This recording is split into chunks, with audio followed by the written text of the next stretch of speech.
Rick Grebe, and Jen Hajj, and they are with the San Diego Audubon Society. I'm going to go ahead and stop my share and let Rick get his started. Rick is the vice president of the San Diego Field Ornithologist and a field trip leader at the San Diego Bird Festival. He studied at the Moore Laboratory of Zoology and earned his degree in biology from Occidental College and currently serves as the assistant superintendent of personnel services for the Carlsbad Unified School District. Jen Hajj is the events and membership coordinator at San Diego Audubon Society and coordinates the popular San Diego Bird Festival. In her spare time, she enjoys songwriting and needle felting. So we welcome them. We're so excited to have you. Thank you for joining us. Thank you for having us. Thanks for the opportunity to share a bit about our festival tonight. The genesis of this was back at the Spring Chirp Birding Festival when I met Kathy and Susan, and also another Susan and Angela.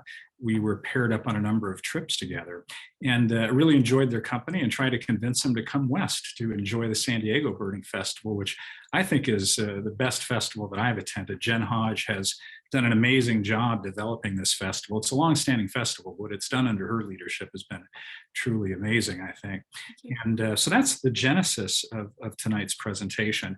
It's relatively short. One of the things I discovered as I was trying to put this together is that I have lots of really nice photos of Eastern rarities because, heck, that's what we want to shoot over here. But the endemics, the ones that most people are going to be interested in coming to visit us for, not so much. So we'll muddle through this. Jen and I are going to tag team. I'll probably do most of the talking initially, but she's the expert about the festival, so she'll be happy to answer any questions as they come along.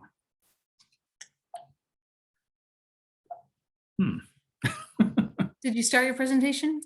Yeah, I think so. There we go. Okay. All right, I guess the first thing I'd want to mention is that, San Diego is widely considered to be North America's birdiest county. That's evidenced by the fact that the last 3 ABA county big year records were established in San Diego County. My first year in the county, 2013, Barbara Carlson set a really high bar of 387. That was surpassed in 2019 by Nancy Christensen, who's currently the president of SDFO. She saw 394 species. And then last year, Matt Sadowski has 400 already confirmed. There's a couple more that are under review, including an eastern towhee. So that number could in fact climb, but that's an exceptional year for any larger geographic area, but for a single county, it's pretty spectacular. And then you look at the county life list record, it's currently held by Guy McCaskey, also a San Diegan. I believe it's currently 503. That may have ticked up 1 or 2 in the past, but 503 is a pretty darn good number. What is it about San Diego that makes it such a birdie locale? And that's largely due to the variety of habitats we have here. We've got the ocean to the west. We have an international border to our south.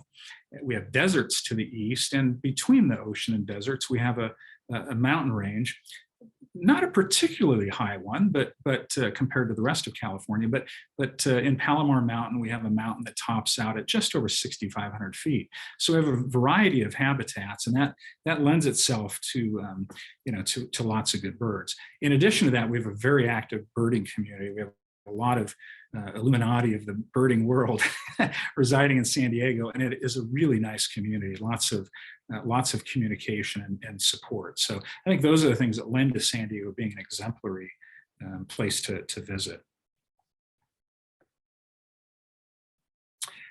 Now, why do people come to California to bird, and particularly our festival? Well, it's the California Endemics, of course, the Californians. For those of you not familiar with SNL, they have a really stupid skit where they make fun of Californians.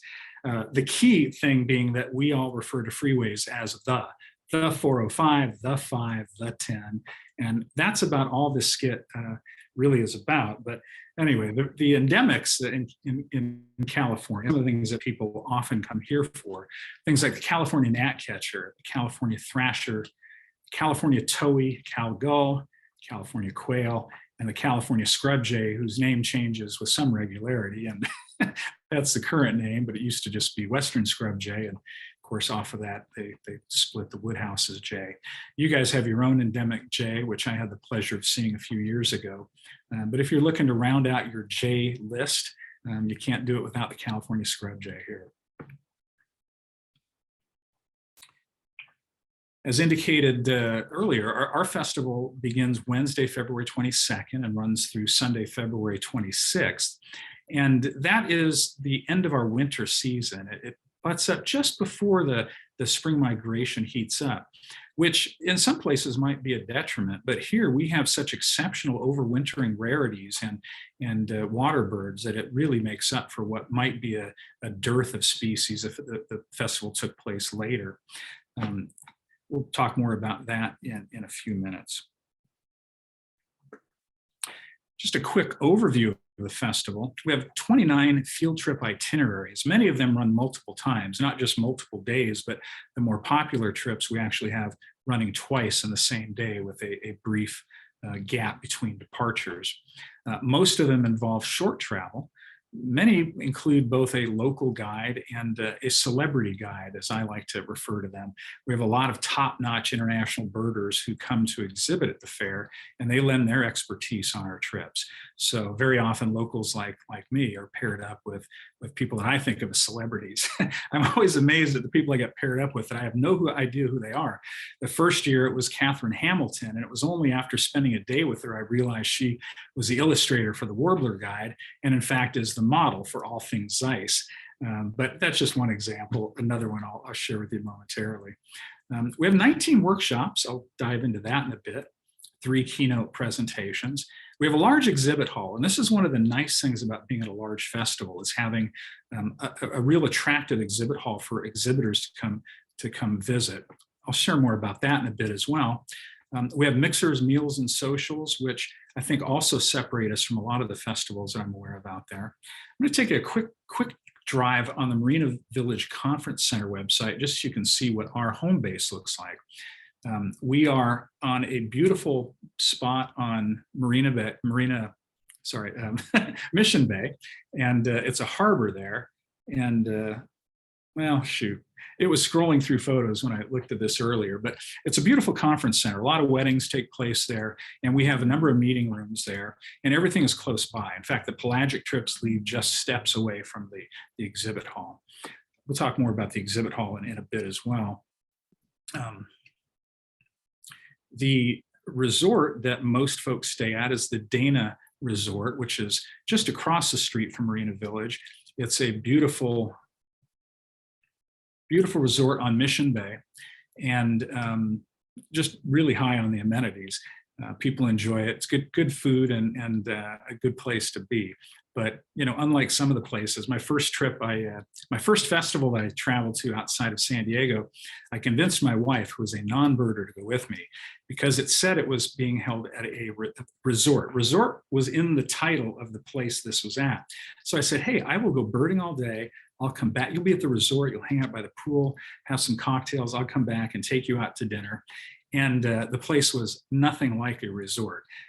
She has not let me live that down. So that's part of the reason I highlight the amenities of our accommodations at our festival. And we do have a special rate with the Dana this year. They can be a pretty expensive place to stay, but we negotiated a rate of $145 per night. And they usually charge like a $35 resort fee and a parking fee, which we've had waived as well. So you'll save if you stay at the Dana. Those are excellent rates too. San Diego is not a particularly expensive place to stay in general, but parking gets you everywhere. So that parking waiver alone is pretty significant. Mm-hmm. All right, field trips. There are, as I said, 19 different offerings. Some of them are birding 100 or more. That's a trip that Jen shies away when I say we guarantee 100 species, but when I lead it, I do guarantee 100 species. You have to work hard not to get 100 species on this trip. And that's one of the more popular trips. We run it at 6 a.m. and 6:30 on multiple days so that everybody who wants to do that trip can do it. Birding the Border takes advantage of the Tijuana River Valley primarily And it's a great hotspot for a variety of things, but it also picks up some pretty significant rarities and vagrants each year. If you're more looking for a fitness type of activity, birding by bike is available. Hannah and Eric are leading that again this year. We have dancing with the grebes. Those of you who have seen the footage of the grebes doing their mating dance, we have a local lake called Lake Hughes, Lake Hodges, sorry, Lake Hodges, and photo trips as well as birding trips there. Palomar Mountain, which, as I indicated, is the highest spot in San Diego, is an exceptional place to pick up some montane varieties. And, you know, it's winter, so you can get some pretty cold temperatures and snow, but 6,500 feet is not exceptionally high. So my first year in San Diego, first year I moved here, I signed up for the festival as a guy who wanted to get to know the county, and I had signed up for our mountain trip that year. And I thought it was San Diego. I showed up in shorts and got to the bus, and the leader looked at me and he said, "Rick, you know, we got 6 inches of snow up on the mountain." So I went back to my truck and piled on every layer I could manage. And it was a great trip, but I wouldn't wear shorts if you're signing up for that one. Birding by kayak is another fun one. In La Jolla and along a rocky coast, you can get rather close to the rocky shores by kayak, and that's a fun one.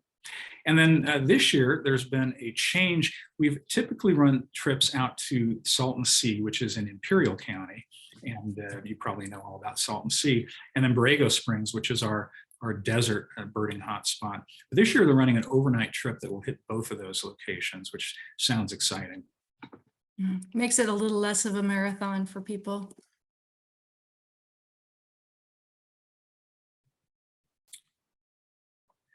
All right, so some of our California endemics that I referenced earlier. This is a California thrasher. One of the many birds, as I indicated earlier, I don't have very good pictures of because they are everywhere. But during the winter, or during the spring, they're up singing. So they're typically up on top of foliage like this, singing from a high spot in the chaparral. It's a chaparral endemic, typically. Or if you have a good backyard feeder like I do, they're pretty much a yard bird. But that's one of our California endemics that a lot of people have on their hit list when they get here. Another one is the California quail, once again, in my backyard. I back up to a canyon, and for those of you trying to tick off all of your quail, this is a beautiful one.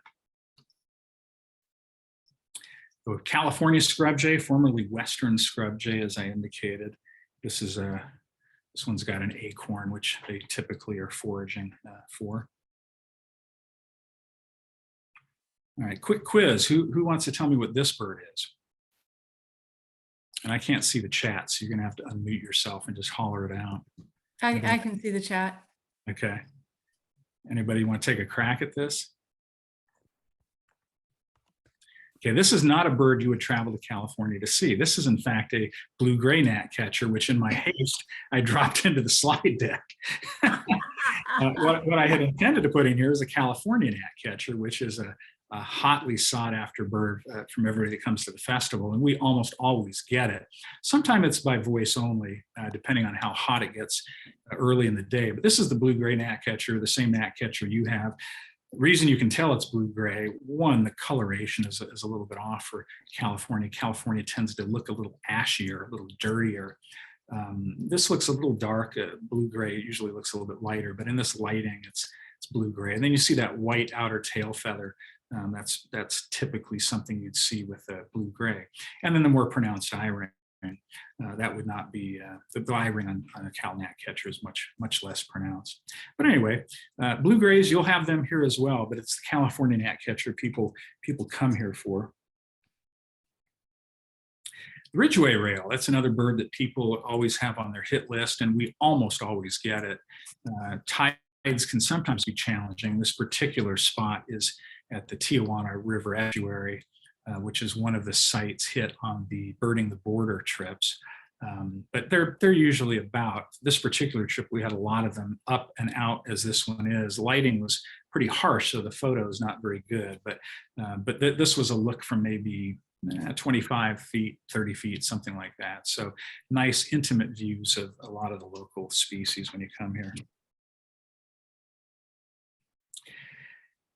This is not a California endemic. This is a thick-billed kingbird, and I dropped it in here just to remind folks that while most people come for the endemics, we are a rarity hotspot in the winter. This particular thick-billed kingbird came every year for 14 winters to Chula Vista.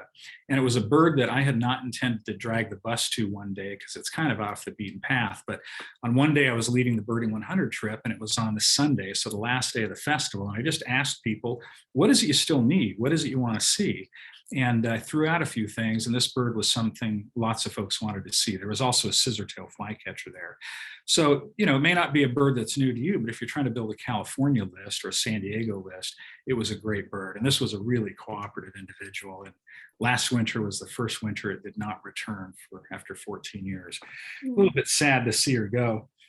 We also do advanced scouting. All the leaders get together, at least all the local leaders get together. We scout all the locations the week leading into the festival to make sure we're on top of where not only the endemics are, so we are sure to get people on them, but to know where the current rarities are. Sometimes they're just beginning to show up at that point of the year, depending on how heavily birded a place is. And we want to make sure we know where they all are so we can help pad that list and get you well over 100. 100 in the teens, 112s, 116s are not unusual on that trip. Jen will cringe again when I say that, but it's weather permitting, it is a really, really productive trip. Because San Diego is so compact, we're able to hit a variety of different habitats, you know, in relatively short time. Not a lot of transportation time between locations. I think we averaged about, well, not average, averaged, 120 on that trip over the past few years. And we've never done fewer than 100 in the time that I've been with the festival, which is almost 10 years now. It is a source of competition among some of the leaders. It is, yeah. Which works for the participants. Pelagic. San Diego is famous for its pelagic trips, and we're doing 3 of them this year, weather permitting. Again, our guides are really, really top notch, including Paul Lehman, who most of you probably are aware of. They're on the boat pointing out the birds.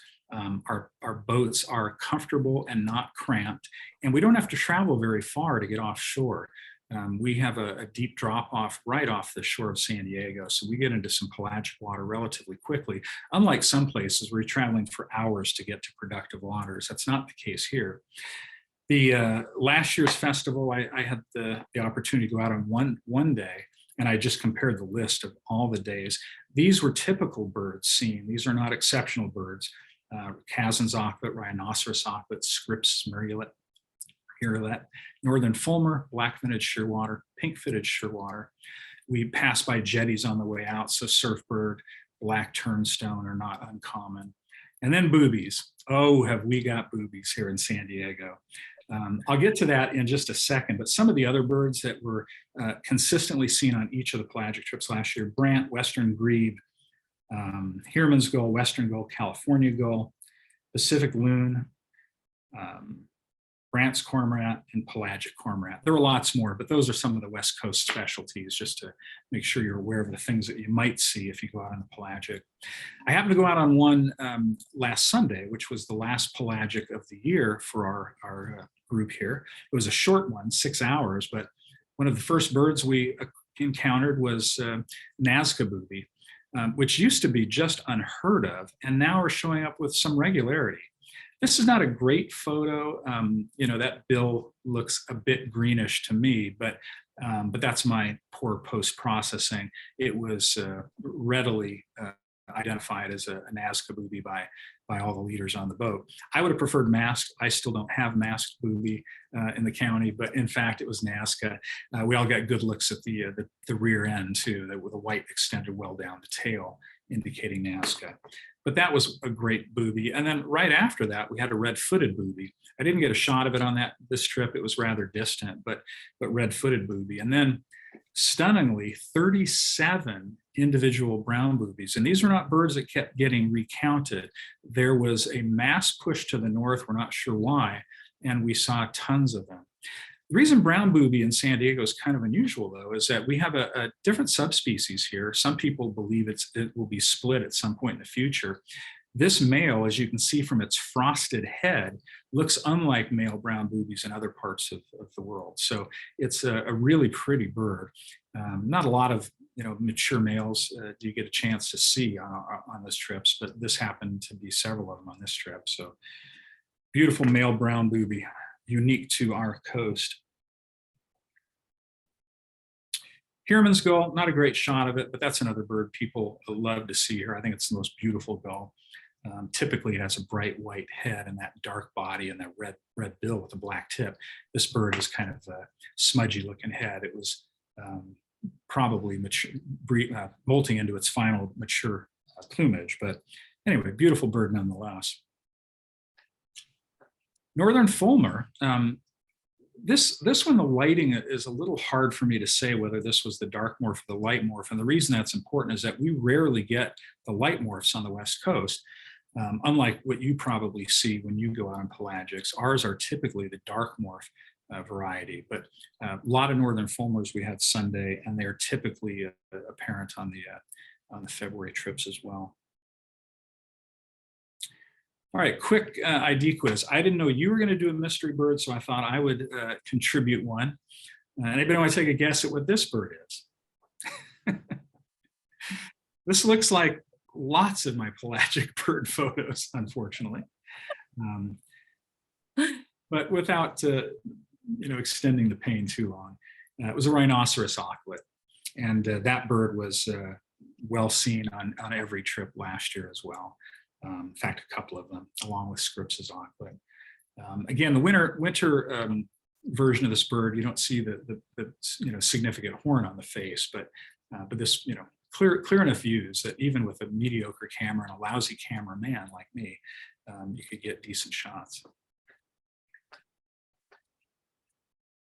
Oops, sorry.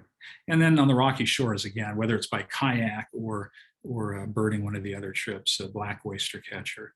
We sometimes get hybrid black and American oyster catcher. Almost never do we get a pure American oyster catcher. There is a hybridization scale called the GEL scale. And GEL was the director of the San Diego Natural History Museum back in the day, and he developed this rubric for identifying how close to pure a hybrid was. His son, Dan, I think I'm paired with him on one of the days, one of the trips. He's a top-notch birder and a great guy. But that's black oyster catcher, typical of our rocky shore. And, not to suggest this is a mammal event, but we sometimes get some extraordinary mammal views on these trips. Fin whales, minke whales, blue whales. Actually, this time of year it would be gray whales. Occasionally killer whales. I've not encountered one. Several different species of dolphin. And the good news is the leaders are all well versed with the mammals as well. So if you're into mammals, you will have no trouble getting IDs. And if you're fortunate, a picture as well. I'm not monitoring the chat, but it looks like the number went up. Is there anything in there that? There was someone who thought that your mystery bird might be a puffin. Ah, well, funny story. I don't remember if it was last year or the year before, but we had the first San Diego record of a tufted puffin on the birding festival pelagic trip. I was not on that day, unfortunately, but it could happen. That's one of, and I don't think, I think Guy McCaskey was on the boat that day, so that was one of his 503. Wow. Yeah, I think, and Paul Lehman was, and all the leaders that I talked to were ecstatic. That was 2 years ago. 2 years ago. Okay. Yeah. Mm-hmm. All right. Workshops, 29 different workshops. So there is something for everybody. Identification workshops, dabbling in things like pelagic birds or gulls. There's a shorebird challenge workshop with Kevin Carlson. Kevin is one of the celebrity guides, as I indicated earlier. He's also one of our keynotes. One year I was paired with Kevin Carlson, and the name sounded familiar. I thought I maybe encountered him, maybe it was a local birder, but I Googled him just to see who it was I'd be birding with. And, up comes a list of the titles he's written, and two of them were sitting in front of me on my desk. Those are the types of people you have access to on these trips. So, but anyway, Kevin Carlson, really good workshop, shorebird challenges. There will be a lot of photography workshops. As you probably know, photography is is really becoming a huge piece of birding. I was initially reluctant to get involved in photography. I was trained that the field note is the most important thing. But as you know, nowadays that eBird reviewer may not accept your sighting without a photo. So more and more people are getting into digital photography. And in fact, there are photo birding groups in San Diego that are really, really popular and well attended here. But anyway, a variety of photography sessions, everything from beginner to advanced, and specific types of photography like the dancing grebes, as I indicated. Destination birding, there will be birds of Hawaii, talk on that, birds of Portugal, Galapagos, Ecuador, Costa Rica. Those are all areas that will be covered in workshops here.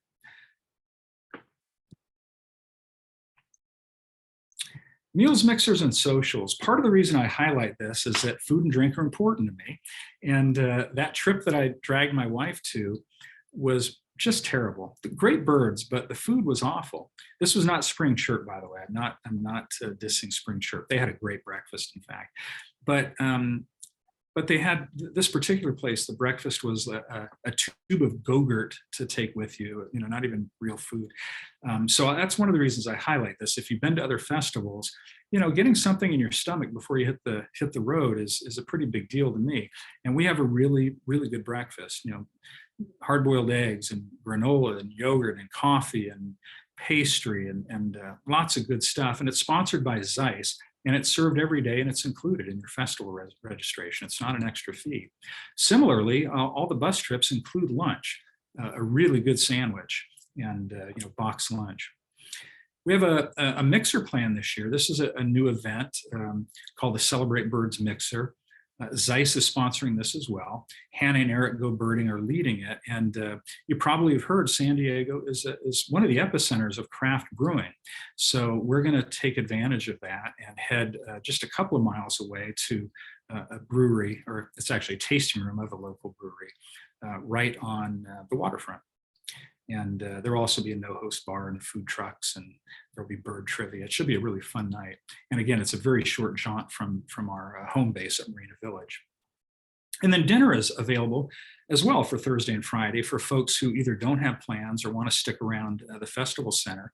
A lot of people do take advantage of the evenings when there aren't keynotes planned to go out and and enjoy the local food scene. But anyway, dinner is available, and that's a nice thing as well, since if somebody's staying there at the Dana and just walking back and forth to the hotel, it's nice to know you can get a good meal and hang out with other birders.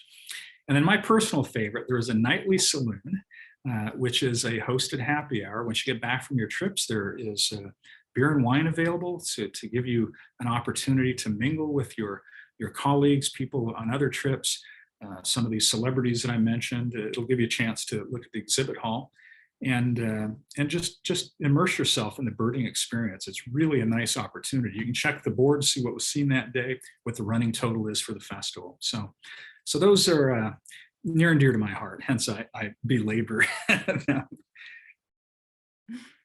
Keynote presentations, as I indicated, we have 3.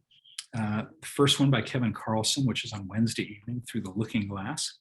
And then James Hung is doing one on the birds and bees. And then Rebecca Heisman on flight paths. They're all going to be really outstanding, I know, and an opportunity for you to get some education as well. What? Yeah, I'm really looking forward to the keynotes. We looked long and hard. We had Kevin scheduled to speak last year, and of course his cancer treatment that he was going through just knocked him out. He was not able to travel, and so he said, "Can you please consider me for after I've gone through all this treatment and I'm feeling better?" And I said, "Absolutely." So I'm very happy that he's coming back and he's feeling better. He's really a gem. And James Hung is a really interesting guy. He is a bee expert, but when I spoke to him, he told me that he wants to make bee watching as popular as bird watching. And so his presentation is going to be all about why it's important to know about the bees in your neighborhood, and about citizen science. And then Rebecca Heisman is a new author on the scene. And she's written this book. It's actually not out yet. It's going to be released, I think, in March. But it's about the history of the tools that we use to study migration.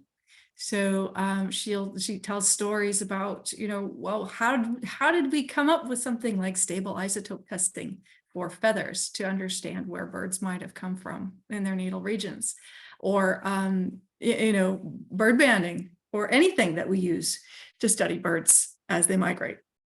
So that should be a really interesting program, not just for people who love birds, but for people who love tech. Excellent. The exhibition hall, I hit on this a little bit earlier, but the optics vendors, every one of them will be here. Swarovski will have their trailer. Zeiss will be there. Leica, you name it, they will be there, as will optics retailers. This is your opportunity to try everything out side by side and treat yourself. This festival used to run a week later, and my birthday is March 1st. So I used to go birthday shopping for myself every year. But it's really a unique opportunity, even if you're not in the market at the time. When people are talking about optics and comparing them, it gives you something, to weigh in on that conversation with if you've had a chance to test them yourself. And they let you go outside with them. I mean, it's not just, stand here in the hall. They set up all the scopes just outside the door with a direct shot of the Hyatt across the bay. There's usually a peregrine up on top of that. But lots of opportunities to try all the optics out. In addition to that, optics vendors sponsor some of the field trips. The pelagics typically have an optics vendor. From my experience, it's been Swarovski. I'm not sure who's lined up this year. Jen can. Swarovski, yes. Perfect. And it's just an opportunity while you're on the boat to try a bunch of different binoculars out. Pelagic birding is a little bit different than terrestrial birding, and having an opportunity to actually try the optics in the hand is a great opportunity. There'll be travel vendors there. That's how I learned about the Spring Chirp Birding Festival, and I'm glad I did. There will be international travel vendors there. Carlos from Canopy Tours, I met him last year. I'm looking forward to hitting him up in Panama in the future, but lots of travel vendors. Book publishers, there's always a good representation of books there. Is Princeton going to be with us this year, Jen? Yeah, Princeton is going to be in the Red Bird bookstore, and we also sell a lot of used books and other gear in the Red Bird. I have a bookshelf full of bird books to places I've never been, because I always buy the newest release at the festival, and they're on my tick list when I retire in June. I'm going to start getting there. Used book sale, as Jen said, and then a silent auction, which is always a lot of fun. There's usually some real prizes there that are up for reasonable prices if you're into silent auctions. So the exhibit hall is I think one of the highlights of the festival, and something that smaller festivals just can't offer. And we also have several artists who will be involved in this year's festival. So we have a jewelry maker and a pottery maker and a painter, who they all do just really beautiful work with recognizable species depicted in their pieces. I purchased a few pairs of earrings for my wife there of kingfishers, which are her favorite, even though she's not a birder. All right, so we're on the home stretch here. Registration for the general public opens November 1st at 9 a.m. Pacific time. And if you're interested, I'm going to take you on a quick tour of the website in a moment. But if you're interested, I suggest that you are in the queue ready. Many of these trips fill up sometimes on the first day or even in the first couple of hours. So it's imperative that if you're thinking about making a trip out here, that you're in line for that. It already did open for pre-registration for the San Diego Audubon Society members. And Jen was sharing just earlier that we've already got 100 people registered, which is great. And we usually get, what, 350, Jen, in that range? More than that usually. We're shooting for 700 this year, and we think we've arranged things so that we have enough for everybody to do.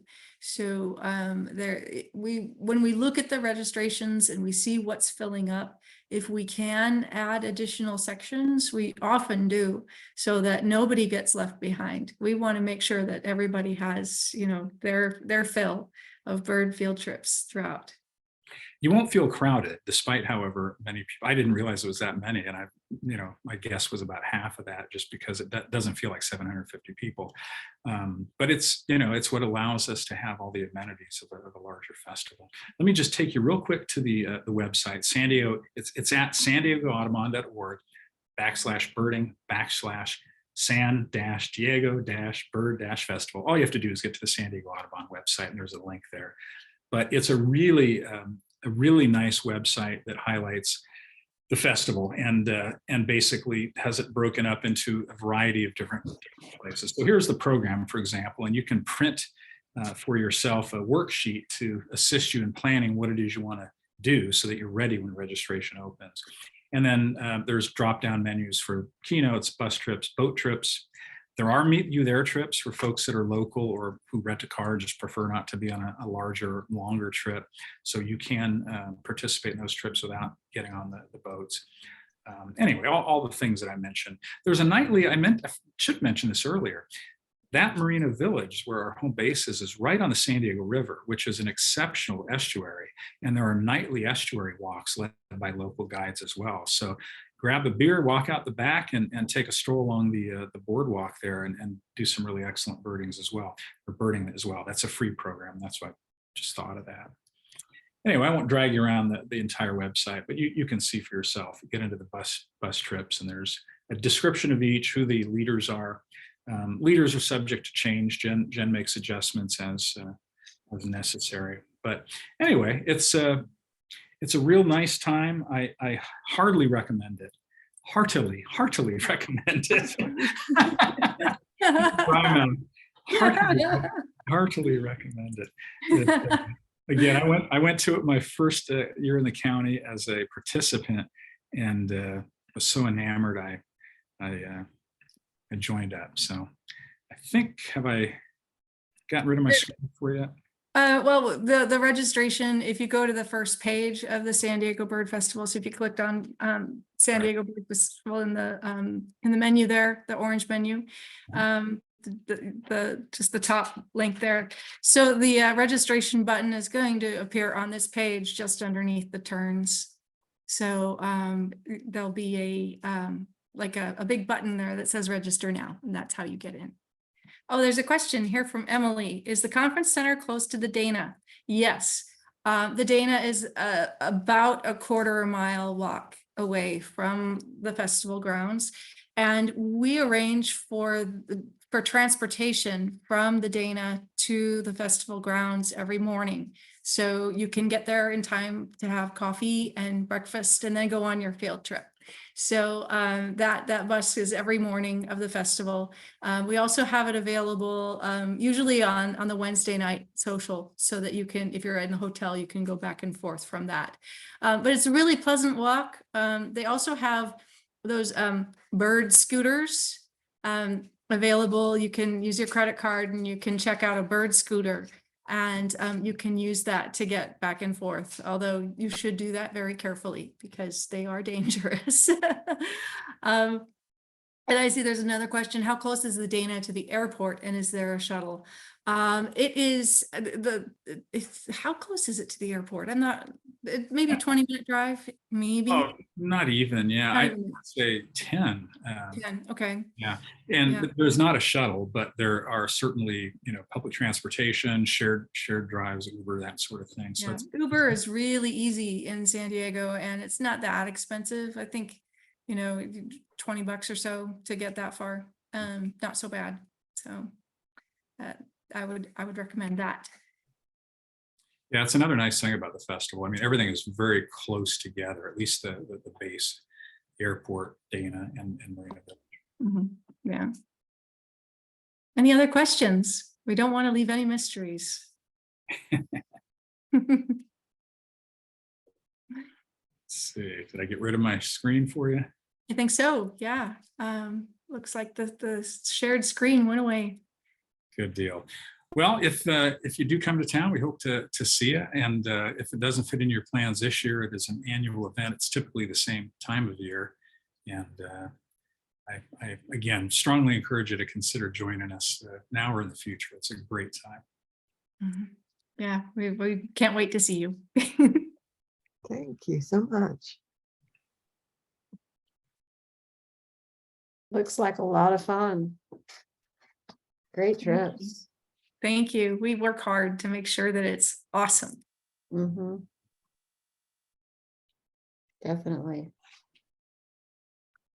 Anybody else have any questions?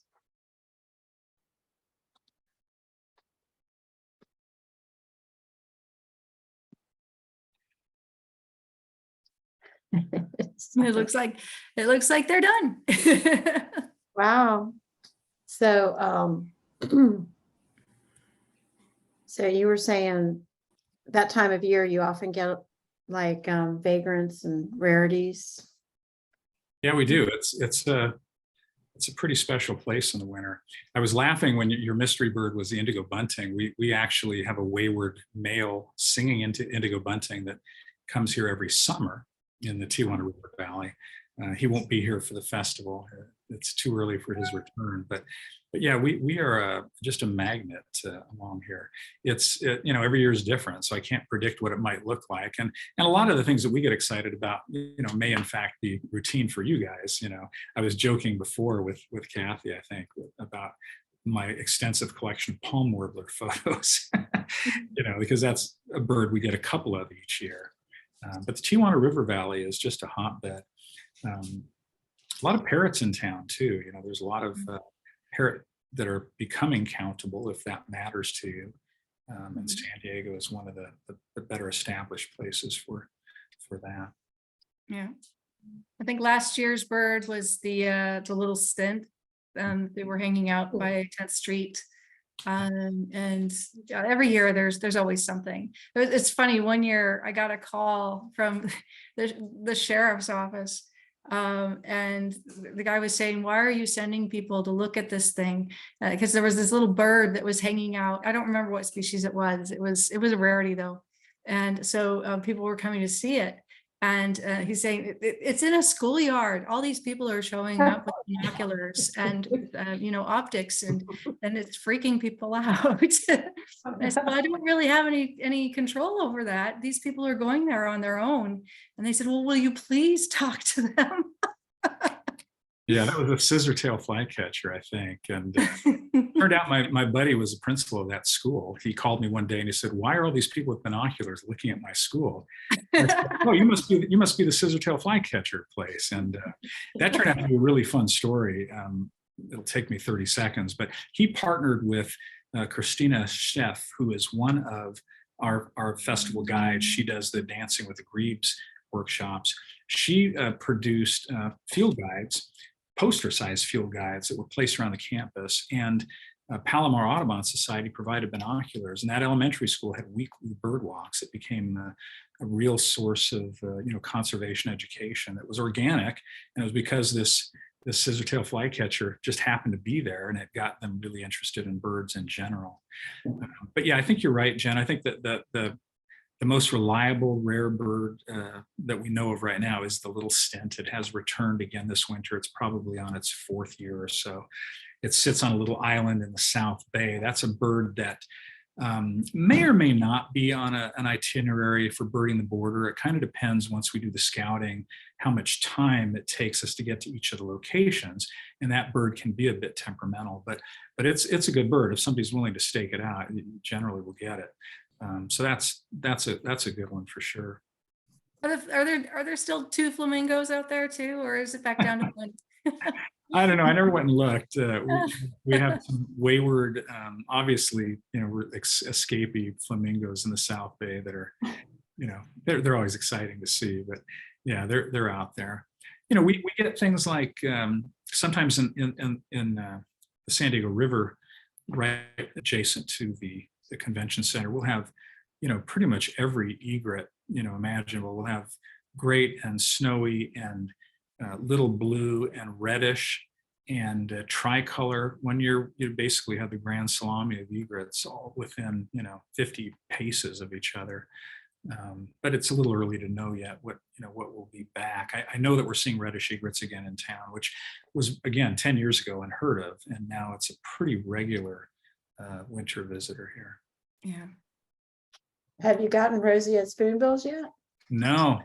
Oh, they're on their way, I hope. probably. We had a wood stork. That was a spring migrant. It was hanging out at the safari park. Oh, wow. My life wood stork is from Gatorland in your name. Oh, yeah, that's a good birding place. Yeah, yeah. That's definitely a good place to go. Mhm. They have a short-tailed hawk that flies over there. Ah, Nice. Go figure. Well, excellent. This was wonderful.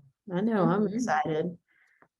Thank you. Yeah. And thanks to Rick for putting that together. Yeah, Yeah, Lovely excellent presentation. presentation. yeah, and I loved your mystery bird. I do That was a too. good one. Oh, there's a question in there. Is there a migration from Florida to San Diego? Yes, people coming from Florida to the San Diego Bird Festival. It happens in about February, I think. Yeah. Southwest Airline handles that. Okay. And temperatures are pretty mild there in February. Yeah, it's a little cold in the mornings, but then it's like beautiful every day. We have had rain at the festival in the past. Last year was actually my first time doing the festival that it was like not a drop of rain the whole time. Wow. So usually you want to count on having a little bit of rain, a little bit of wind, maybe snow if you go up into the mountain trip. That's all possible. Mostly blue skies, though. Mhm. Even if it rains, mostly blue skies. Doesn't stick around for long. Mhm. That's true. Okay, last call for questions. Anybody out there? You can unmute yourself. All right, then. Well, I have a question. What are you seeing in the mountains there? It varies a bit year to year, but Kazan's finch, a variety of nuthatches, different woodpeckers, hairy woodpecker, sapsuckers. Acorn woodpecker. Sometimes we're lucky and get the white-headed woodpecker. We haven't quite gotten the mountain quail yet. People have heard it, but they haven't seen it. Ooh.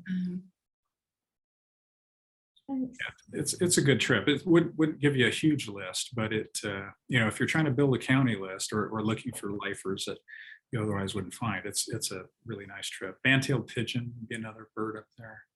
Yeah, and this year the Palomar Mountain trip. This is a new trip for us, and so we're hitting a couple of places on the way, so that we get a good list of birds instead of just a small list for spending the day out. So we'll be hitting some grasslands and probably a riparian area as well. Very good. That sounds Very good. good. Nice. All right.